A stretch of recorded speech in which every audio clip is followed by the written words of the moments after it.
आमना school से आई तो सीधी कमरे में जाकर गुस्से होकर बैठ गई। माँ ने पूछा, क्या हुआ मेरी गुड़िया? आमना ने गुस्से से कहा।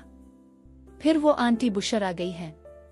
उनके बच्चे मेरे खिलौनों से खेल रहे हैं, ना मैं कार्टून देख सकती हूँ ना खेल सकती हूँ।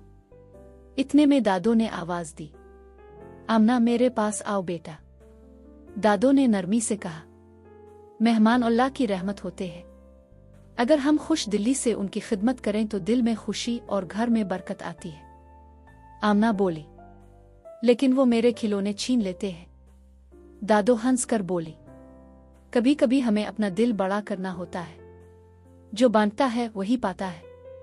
अगले दिन जब मेहमान फिर आए, आमना ने खुद फायजा और अली को अपने खिलौनों के साथ खेलने की दावत दी। शाम को माँ ने कहा, मेरी बच्ची तो आज बहुत समझदार लग रही थी। आमना ने मुस्कुरा कर कहा, माँ आज मुझे भी खुशी मिली। मेहमान को खुशी से अपनाना सिर्फ अखलाक नहीं बरकत का जरिया भी है। अगर आपको हमारी वीडियो पसंद आई तो हमें लाइक, कमेंट और सब्सक्राइब करना मत भूलें।